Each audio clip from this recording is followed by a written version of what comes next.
안녕하십니까? 오늘은 훈민정음 해례본에 대해 말씀드려 보고자 합니다. 훈민정음 해례본은 한국인이면 누구나 알고 있는 우리나라의 보배입니다. 지난 1962년에 국보 70호로 지정되었고 이후 1997년에는 유네스코의 세계 기록유산으로 등재가 되었습니다. 값을 매길 수 없는 보배라고 해서 묵가지보라고 불리기도 합니다.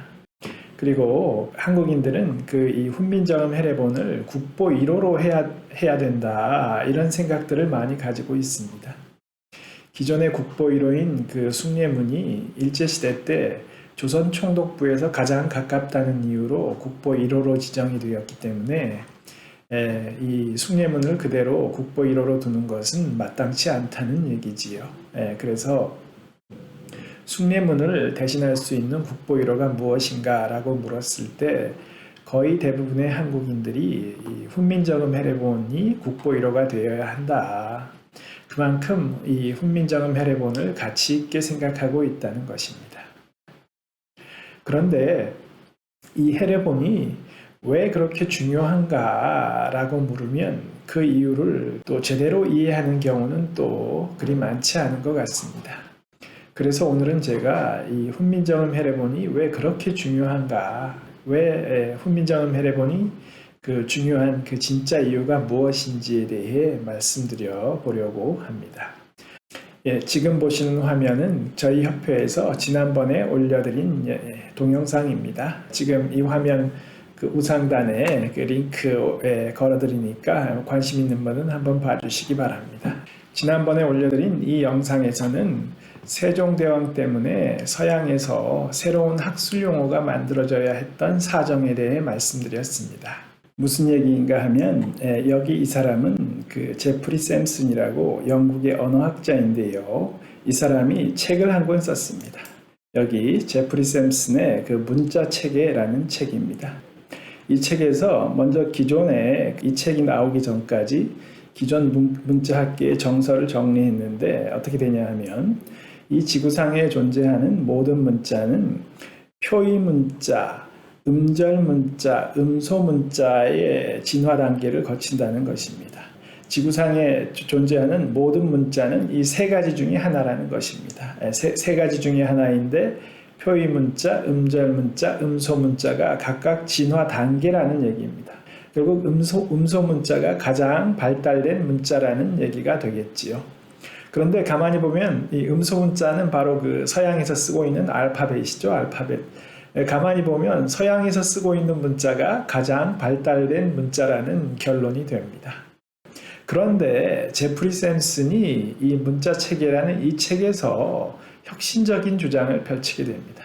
뭐냐 하면 기존에는 음소 문자가 가장 발달된 문자 형태라고 생각했는데 이 제프리 샘슨이 연구한 결과 그보다 더 발달된 문자 형태가 있다. 그것은 자질 문자다. 이렇게 주장한 것입니다. 그리고 그 자질 문자의 사례로 바로 세종대왕이 창제하신 한글을 제시한 것입니다. 한글을 연구해 보니 한글은 음소 문자를 뛰어넘는 자질 문자다. 음소 문자보다 더 발달된 자질 문자이기 때문에 전 세계의 문자는 이제 세 가지가 아니라 네 가지로 분류되어야 한다는 것입니다. 그리고 가장 발달된 형태는 음소 문자가 아니라 자질 문자가 결국 서양의 알파벳이 아니라 세종대왕이 창제하신 대한민국의 한글이 가장 발달된 문자다. 이렇게 주장을 한 것입니다. 아주 혁신적이지요. 그리고 이러한 주장이 서양의 관련 학자들에게 미쳤을 충격을 짐작할 수 있습니다. 그래서 1985년에 이 책이 나오고 나서 세계의 언어 음성 문자 학계에서는 자질 문자의 시대가 시작됩니다. 제프리 샘슨이 제시한 이 자질 문자가 전 세계 관련 학자들의 화두가 된 것입니다. 이 책은 이처럼 획기적인 책인데요. 이 책에서 훈민정음 해례본을 언급하고 있습니다. 이 책 125쪽에서 훈민정음 해례본을 이렇게 언급하고 있는데요. 그 내용을 한번 보시면 제가 여기 번역을 해놨습니다. 최근까지도 한글 자모의 형태가 실제로 내가 이 책에서 묘사한 대로 의도된 것인지, 이 내가라는 건 제프리 샘슨 교수죠. 내가 이 책에서 묘사한 대로 의도된 것인지 여부는 논쟁거리였다. 혹시 이 한글의 모양이 단지 자의적인 단순한 모양이 아닐까? 그 일부가 어쩌다 우연히 좋음 음성학이 견지에 부합해 보이는 것이 아닐까 했던 것이다. 그러니까 어쩌다 우연히 그렇게 된 것이 아닐까, 이런 의문이 끊임없이 제기되었다는 것입니다. 그런데 이러한 의문은 1940년에 훈민정음 해례본의 발견과 더불어 해소되었다. 이 책은 한글 자모 형태를 갖춘 논리를 내가 방금 제시한 방식대로 설명하는 대목을 포함하고 있다. 이해되시나요? 결국 무슨 얘기냐 하면, 훈민정음 해례본이 발견되지 않았다면 그 논란의 여지가 남아있기 때문에 이 샘슨 교수가 한글은 자질문자다라고 주장할 수 없었다는 얘기입니다. 그렇지만 이 훈민정음 해례본이 그 한글은 자질문자라는 명백한 증거가 되기 때문에 이 훈민정음이 1940년에 발견됨으로써 한글이 자질문자라는 사실을 주장할 수 있다는 얘기입니다. 결국 훈민정음 해례본이 중요한 진짜 이유는 우선 한글이 음소문자를 뛰어넘는 세계 유일의 자질문자임을 증거하는 그 명백한 증거가 된다는 것입니다. 그리고 이 때문에 한글이 한국인의 한글에서 세계인의 한글로 올라서게 됩니다. 그 요새 한류가 이제 확고부동한 그 세계적인 조류로 자리 잡았는데요. 가장 빨랐던 한류가 한글이라고 할 수 있습니다. 이처럼 그 1985년에 이미 전 세계 학계에서는 그 한글의 열풍이 불어닥쳤습니다. 그리고 그보다 더 빠르게는 1958년에 제가 여기 링크 걸어드리겠는데요. 저희 협회에서 올려드린 동영상이 있는데 1958년에 그 하버드대 교과서에 한글이 소개되면서 그때부터 이미 그 한글에 대한 찬탄의 시대가 세계 학계에서는 시작되었습니다. 그래서 가장 빨랐던 한류가 바로 한글이라고 할 수 있습니다. 이처럼 한글이 그 한국인의 한글에서 머무는 게 아니라 세계인의 한글이 되었는데 그 이유는 훈민정음 해례본이 있었기 때문입니다. 그 결과 그 세계 문해의 날, 이 유네스코가 제정한 세계 문해의 날이 9월 8일인데 이날 유네스코 세종대왕 문해상이 시상되고 있습니다.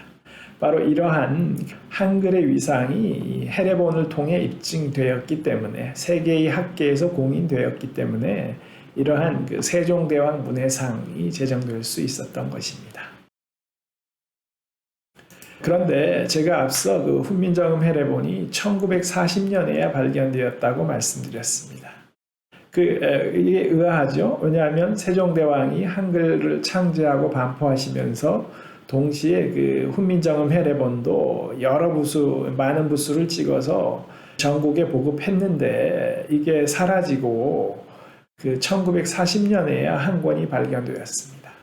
그렇게 된 데에는 이 한글 창제 반포 후 약 60년 뒤에 발생한 비극이 있었기 때문입니다. 여기 보시면 앞으로 업문을 가르치지도 말고 배우지도 말며 이미 배운 자도 쓰지 못하게 하며 모든 업문을 아는 자를 한성의 오부로 하여금 적발하여 고하게 하되 알고도 고발치 않는 자는 이웃사람을 아울러 죄를 주라. 연산군 10년에 내려진 지시입니다. 왜냐하면 연산군은 자신의 무도함을 꾸짖는 내용의 한글 투서가 발견이 되자 업문 금지령을 내린 것입니다. 그리고 그 민간에서 소장한 한글 서적을 불사르도록 지시했습니다. 이때 훈민정음 해례본도 그 조선에서 종적을 감추게 된 것으로 추측되고 있습니다. 그러다가 이제 430여 년 세월이 흐른 후 1940년이 되어서야 그 비로소 한 권이 재발견된 것입니다. 이렇게 발견된 훈민정음 해례본에는 중요한 특징이 있습니다. 여기 그 훈민정음 해례본에 실린 그 정인지의 글인데요. 개해년 겨울에 1444년에 우리 전하께서 정음 28자를 처음으로 만들어 예와 의를 간략히 들어 보이시고 명칭을 훈민정음이라 하셨다.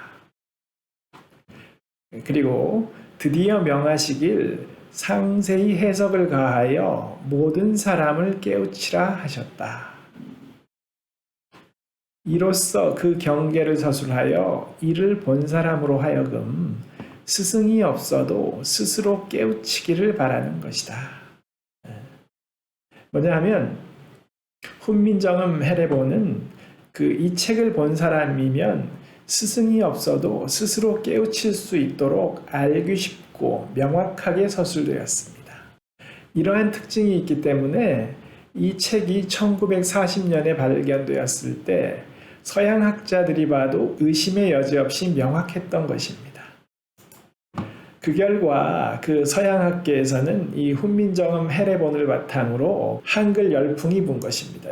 가장 빨랐던 한류는 한글이다 라고 말씀드린 이유가 바로 이 때문인 것입니다. 이 둘은 바로 저희 협회에서 올려드린 동영상인데요. 1958년에 그 하버드대 교과서에 소개되면서 이 세계의 언어음성 문자학계에서 이미 한글에 대한 찬탄의 시대가 시작됩니다. 그리고 나서 1985년에 제프리 샘스 교수가 이 문자체계라는 책을 낸 이후로는 세계의 관련 학계에서 자질문자의 시대가 시작되는 것입니다. 예, 여기 이 링크 올려드리니까 관심 있는 분들은 지난 영상 한번 찾아봐 주시면 감사하겠습니다. 여기 세종대왕님이 계신데 제가 보기에 세종대왕님은 두 가지 기적을 이루셨습니다. 뭐냐 하면 첫째는 연산군의 탄압, 일제시대의 탄압 등을 겪고도 500년 이상의 세월을 뛰어넘어서 오늘날 한글이 이렇게 쓰이고 있다는 사실입니다. 이 가만히 돌아보면 놀랍지 않으십니까? 연산군의 탄압이 있었고 일제시대에도 한글을 쓰지 못하게 하는 탄압, 이름조차도 일본식으로 바꾸라는 창씨개명 등의 탄압이 가해졌는데도 이 한글은 이 모진 시련들을 다 이겨내고 오늘날 이렇게 훌륭하게 한국인들의 그 문자로, 기본 문자로 자리 잡았습니다. 그리고 두 번째로 훈민정음 해례본이라는 그 한 권의 책이 살아남아서 한글이 자질문자임을 세계의 학계에서 인정받게 만들었습니다. 이 역시 놀랍지 않습니까? 400년의 세월을 뛰어넘어 재발견된 한 권의 책이 이 전 세계 학계를 움직여서 이 한글이 자질문자임을 인정받게 만들었습니다. 이러한 두 가지 기적을 이 세종대왕님이 어떻게 이루셨는가? 이를 생각해 보면 성이라는 한 글자가 떠오릅니다. 전통시대 우리 선조들이 갖추려고 노력했던 덕목이 바로 성인데요. 이 성이 무엇인가를 옮겨본다면 진실됨을 다하는 것이라고 할 수 있습니다. 진정성 이렇게 번역할 수도 있겠습니다. 세종대왕님은 훈민정음 창제서문에서 한글의 창제 동기를 밝히고 계시지요. 어린 백성이 이루고자 할 바 있어도 이 백성이 표현하고 싶은 것이 있어도 글자를 모르기 때문에 다 표현하지 못하는 사정을 안타깝게 여기신 것입니다. 대표적인 사례로 재판이 거론이 됩니다. 재판 과정에서 이 힘없는 백성들이 자신의 그 억울한 사정을 제대로 다 표현하지 못해서 억울한 일을 당하는 경우가 많다는 것입니다. 이러한 이 힘없는 백성들의 그 안타까운 사정을 딱하게 여기시고 이 한글을 창제하신 것이지요. 때문에 한글은 제대로 교육받지 못한 백성도 쉽게 배울 수 있도록 고안이 되었고 그 한글의 창제 원리와 사용법을 서술한 훈민정음 해례본은 가르쳐주는 스승이 없어도 이 책만 봐도 이 한글의 창제 원리와 사용법을 쉽게 이해할 수 있도록 책이 집필이 되었습니다. 그 때문에 400여 년 세월이 지나 재발견되었어도 서양 학자들이 봐도 쉽게 이해할 수 있었던 것입니다. 그리고 또 의심의 여지가 없었습니다. 그 때문에 한글이 자질문자라는 사실을 인정받을 수 있었던 것이지요. 결국 백성들의 안타까운 사정을 딱하게 여겼던 그 세종대왕님의 진실무망함이, 그 진정성이 한글을 쉬운 글자로 만들었고 훈민정음 해례본을 알기 쉬운 책으로 만들었습니다. 그리고 그 결과 두 가지 기적이 나타난 것이지요. 결국 이러한 그 세종대왕님의 그 진실무망한 태도가 두 가지 기적을 이루었다, 이렇게 말씀드릴 수 있겠습니다. 오늘날 우리는 그 세종대왕님 덕분에 이 세계 최고의 문자인 한글을 사용하는 기쁨을 누리고 있지요. 때문에 세종대왕님을 뵈면 언제나 감사한 마음을 가지게 됩니다. 그리고 저는 세종대왕님이 이루신 이 두 가지 기적을 생각할 때 감명을 받게 됩니다. 여기까지 어떻게 들을만 하셨는지 모르겠습니다. 여기까지 들어주신 분들께 감사드립니다. 감사합니다.